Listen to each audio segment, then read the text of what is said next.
Science by Vijay Sir. Please like and subscribe my channel Study Point. Hello students, मैं विजय तोनवाल स्वागत करता हूं आप सभी का मेरे YouTube चैनल स्टडी पॉइंट पर। तो कल हमारे टॉपिक चल रहा था दैनिक जीवन में उपयोगी कुछ यौगिक। दैनिक जीवन में उपयोगी कुछ यौगिक।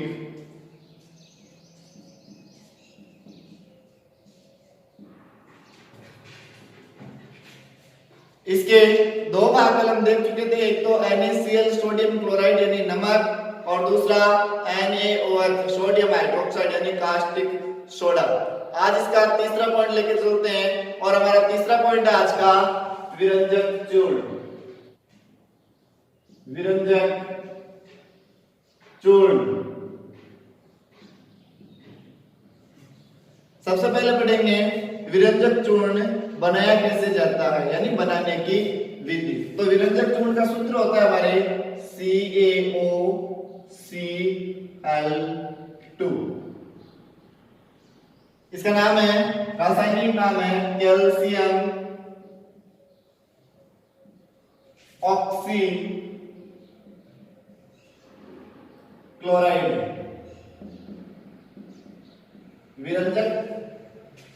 विरंजक चूर्ण का रासायनिक नाम है कैल्शियम ऑक्सी क्लोराइड। ठीक है, बात करते हैं इसे बनाने की विधि यानी बनाया किस प्रकार जाता है, बनाने की विधि।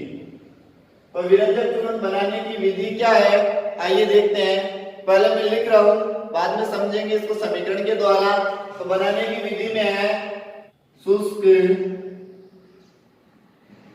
बुझे हुए चूने में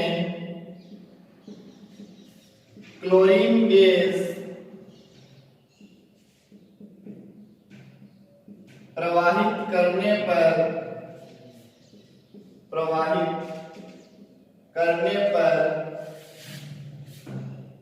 विरंजक चूर्ण बनता है। यानी शुष्क बुझे हुए चूने में हम क्लोरीन गैस मिलाएंगे तो हमारे विरंजक चूर्ण बनेगा। तो अब समझते हैं रासायनिक समीकरण के माध्यम से। तो रासायनिक समीकरण लिखने का तरीका पिछले वीडियो में हमने देखा था कि जो हिंदी में लिखा हुआ है इसी से हम रासायनिक समीकरण बनाएंगे। रासायनिक समीकरण में दो चीजें होती है, अभिकारक और उत्पाद। अभिकारक को तीर के निशान से पहले लिखते हैं और उत्पाद को हम तीर के निशान के बाद में लिखते हैं। तो इसमें कौन सा अभिकारक है और कौन सा उत्पाद है आइए देखते हैं। तो देखिए, शुष्क बुझे हुए चूने में क्लोरीन गैस प्रवाहित करने पर, पिछले वीडियो में हमने बात की थी, ये जो पर शब्द आ गया इससे पहले जो भी है वो सारे के सारे हमारे क्या होंगे, अभिकारक होंगे। तो इसमें देख लो कौन कौन से यौगिक आए हैं। पहला शुष्क बुझा हुआ चूना। शुष्क बुझे हुए चूने का सूत्र होता है CaOH का होल ट्वाइस। शुष्क बुझे हुए चूने का सूत्र क्या होता है, CaOH का होल ट्वाइस। इसमें यानी इसमें मिलाना है यानी प्लस। क्लोरीन गैस प्रवाहित करने पर यानी इसमें क्लोरीन गैस मिलाने पर, क्लोरीन गैस Cl और गैस के रूप में है Cl2 प्रवाहित करने पर आते तीर का निशान लगा दो, क्या बनता है, विरंजक चूर्ण बनता है। तो ये विरंजक चूर्ण का सूत्र रहा, ये बनता है तो हम लिख देते हैं CaOCl2। शुष्क बुझे हुए चूने में क्लोरीन गैस प्रवाहित करने पर से पहले जो भी है वो सारे के सारे क्या होंगे, अभिकारक या क्रियाकारक। पर आते ही तीर का निशान, उसके बाद में जो भी है वो हमारे क्या होंगे, उत्पाद होंगे। तो ये हो गया हमारे विरंजक चूर्ण बनाने का रासायनिक समीकरण। इसे विस्तार से समझते हैं। तो हमारे दिया हुआ था CaOH Cl2, ये Cl, ये Cl बना क्या, विरंजक चूर्ण CaOCl2। ये Ca, ये O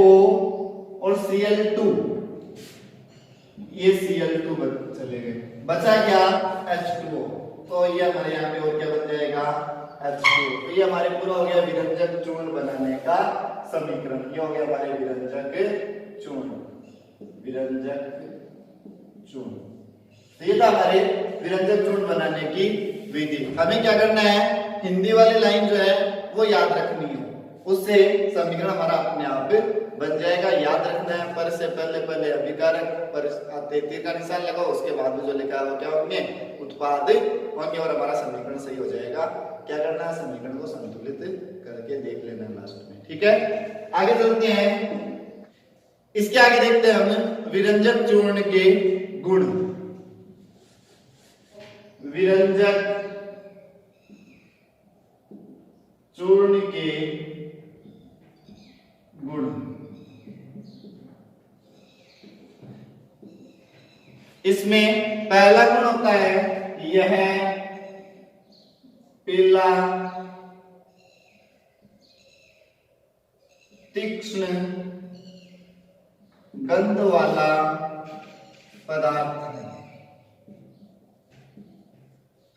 यह पीला यानी पीले कलर का होता है, तीक्ष्ण यानी तेज गंध वाला पदार्थ होता है। अगला पॉइंट है यह ठंडे जल में विलेय है। ठंडे जल में, यह ठंडे जल में विलेय है। ठंडे जल का अर्थ हो गया, इसको हम ठंडे पानी में घोलेंगे तो ये ठंडे पानी में घुल जाएगा, आसानी से घुल जाएगा, ठंडे पानी में घुल जाएगा। अगला हमारा पॉइंट, वायु में खुला छोड़ने पर क्लोरीन गैस देता है। यानी विरंजक चूर्ण को आप खुले में वायु में छोड़ दो तो इसमें से क्लोरीन गैस क्या हो जाएगी, अलग हो जाएगी। यानी विरंजक चूर्ण है हमारे CaOCl2, खुला छोड़ दिया, ये क्लोरीन गैस चली जाएगी, बचेगा क्या, केवल CaO हमारा बचेगा। अगला पॉइंट है यह तनु अम्लों के साथ क्रिया करके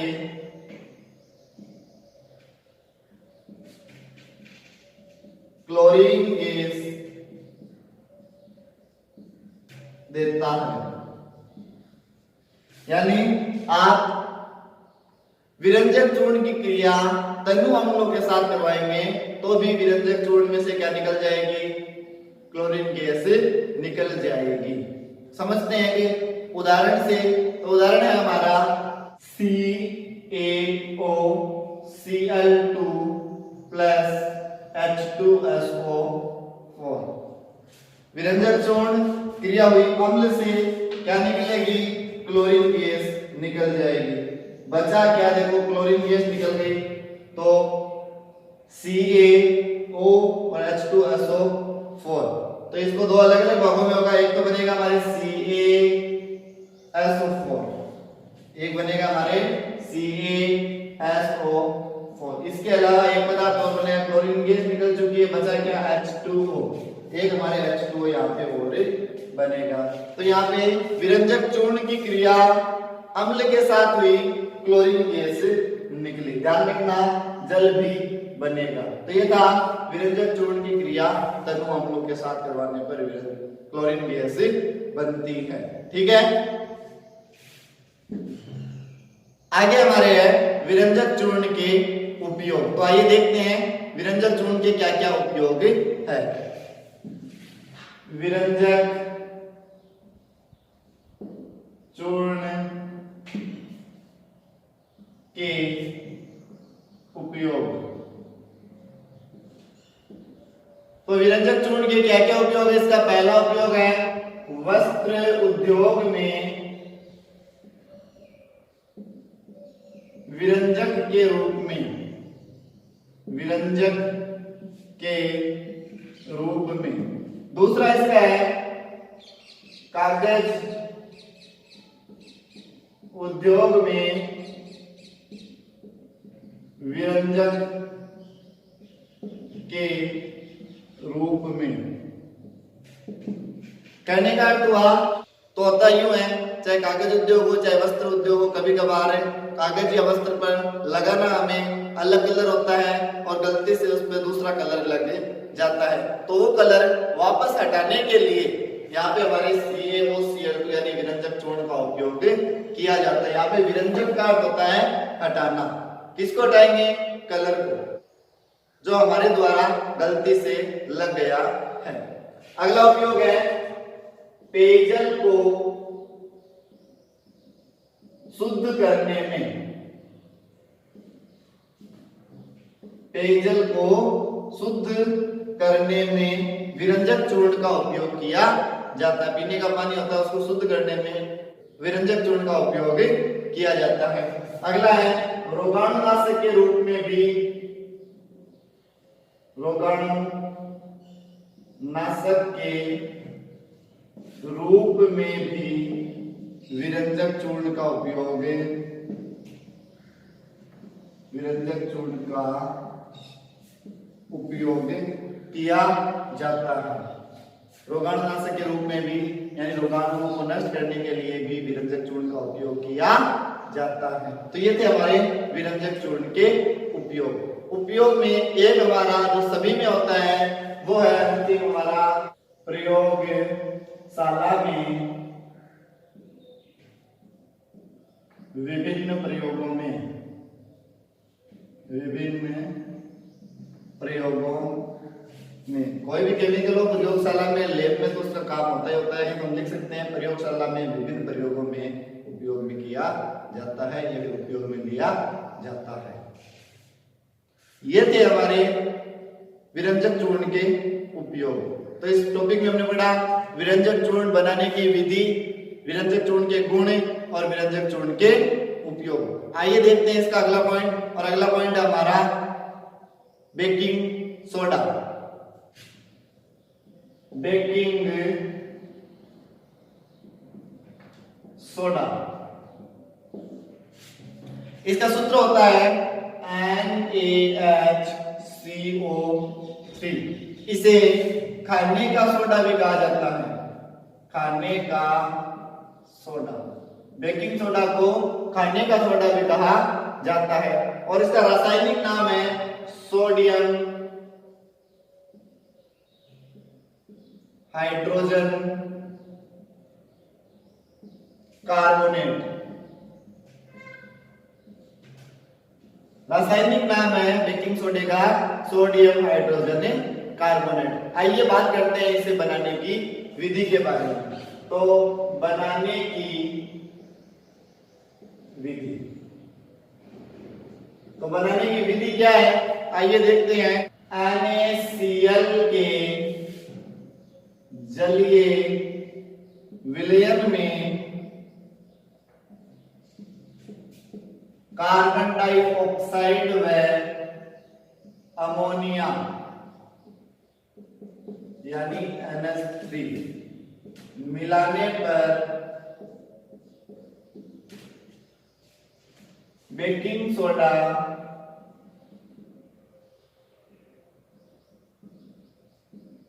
प्राप्त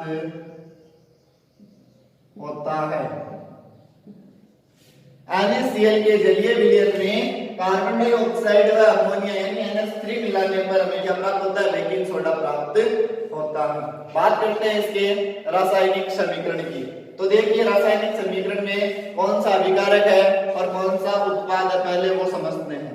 तो तरीका आप सभी को पता है, NaCl के जलीय विलयन में कार्बन डाइऑक्साइड व अमोनिया मिलाने पर से पहले जो भी है वो हमारे क्या होंगे?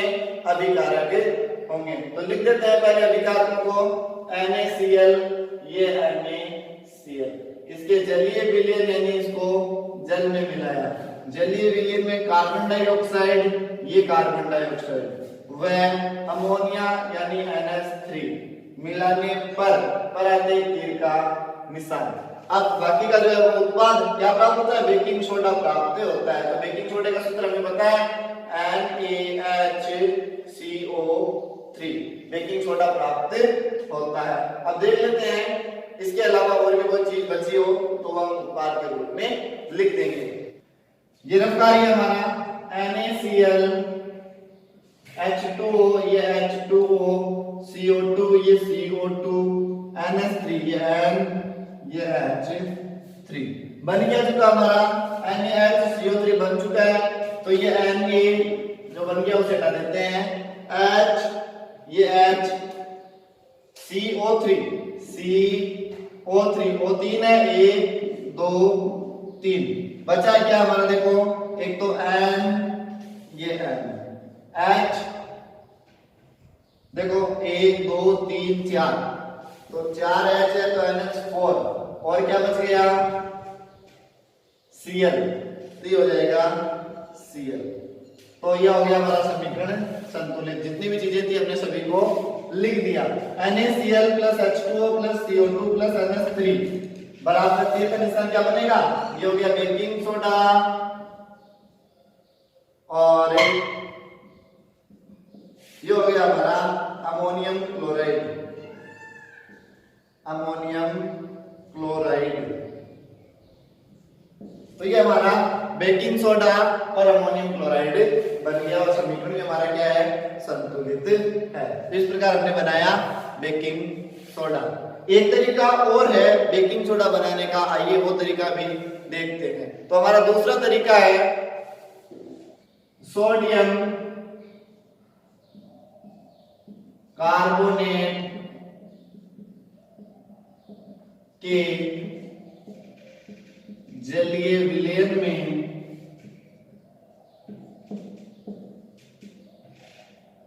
कार्बन डाइऑक्साइड गैस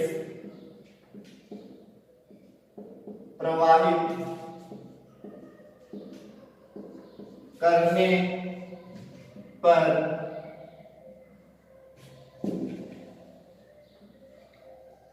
पर बेकिंग सोडा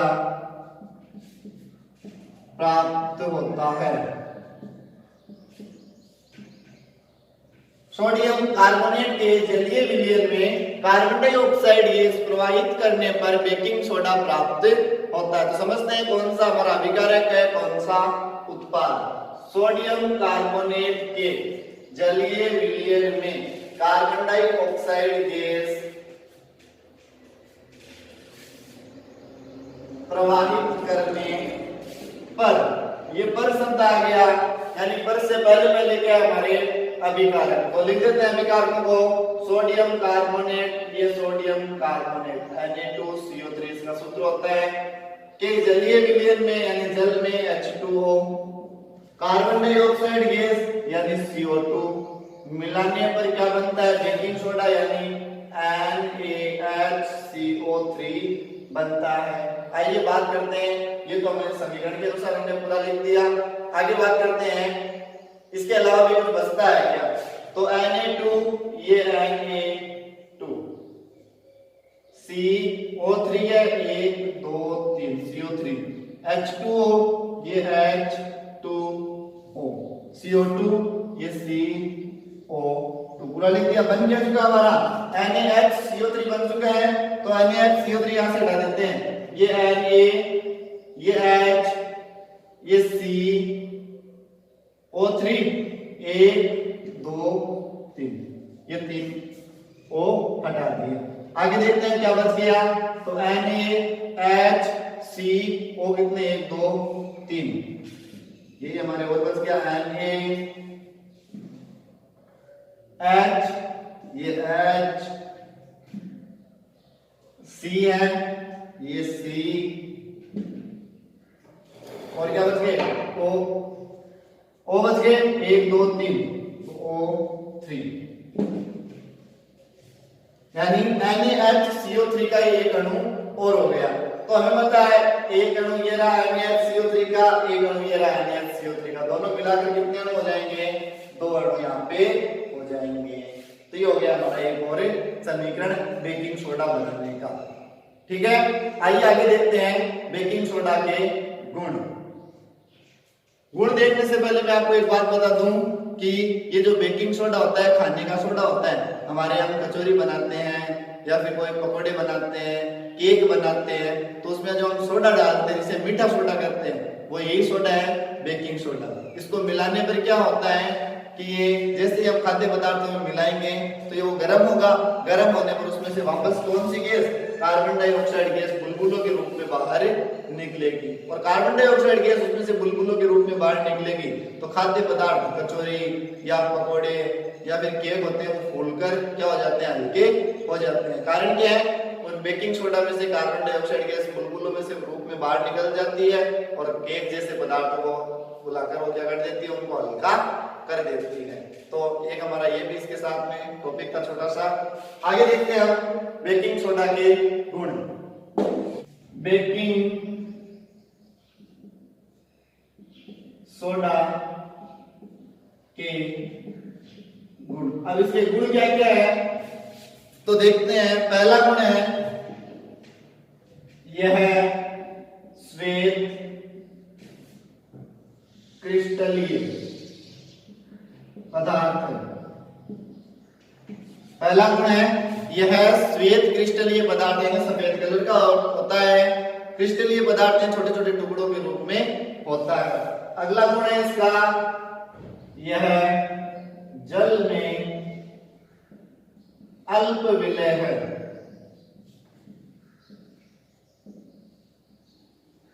यह जल में यानी पानी में, अल्प यानी थोड़ा, विलय यानी घुलना, ये जल में थोड़ा ही घुलता है, पूर्ण रूप से जल में नहीं घुल पाता है। अगला है इसका जलीय विलयन क्षारीय होता है। कहने का अर्थ हुआ, आप बेकिंग सोडे को जल में घोलोगे, उसके बाद में उसकी पीएच मान मापेंगे या फिर मापोगे तो पीएच मान 7 से ज्यादा होगी, क्योंकि वो पदार्थ कौन सा हो जाएगा बाद में, क्षारीय। जल में घोलने पर वो जल कैसा हो जाएगा, क्षारीय हो जाएगा। अगला है इसे गर्म करने पर यह कार्बन डाइऑक्साइड गैस देता है। यानी आप इसे गर्म करो और गर्म करने पर कार्बन डाइऑक्साइड गैस वापस क्या हो जाएगी, निकल जाएगी। तो ये थे हमारे बेकिंग सोडा के गुण। आइए देखते हैं इसके आगे बेकिंग सोडा के उपयोग। तो बेकिंग सोडा के उपयोग,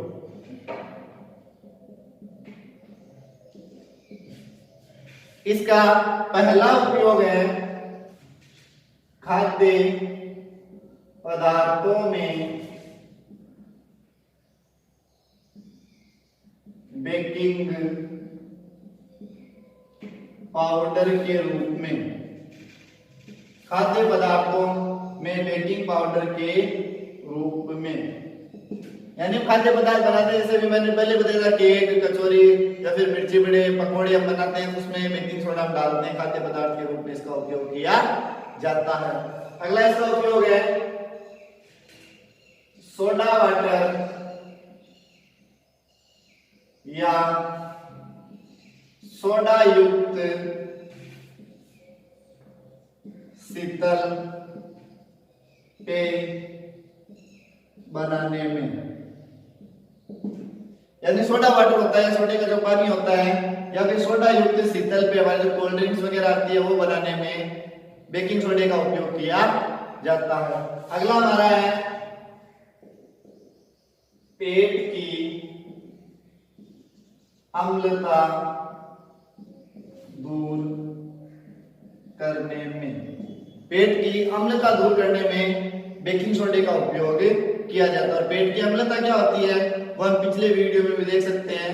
वहां पे हमने देखा था पेट की अम्लता दूर करने के लिए क्षारीय पदार्थों का हमने उपयोग किया था। बेकिंग सोडे का जलीय विलयन भी क्या होता है, क्षारीय होता है, दुर्बल क्षार होता है, अतः इसका उपयोग भी पेट की अम्लता दूर करने में कर सकते हैं। अगला हमारा पॉइंट है अग्निशमन यंत्रों में, आग बुझाने वाले जो यंत्र होते हैं उनमें भी बेकिंग सोडे का उपयोग किया जाता है अग्निशामक यंत्रों में। और हमारा एक सबसे चर्चित प्रयोगशाला में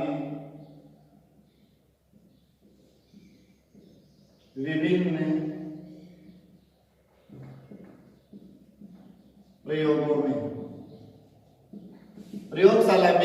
प्रयोगों में भी बेकिंग सोडे का उपयोग किया जाता है।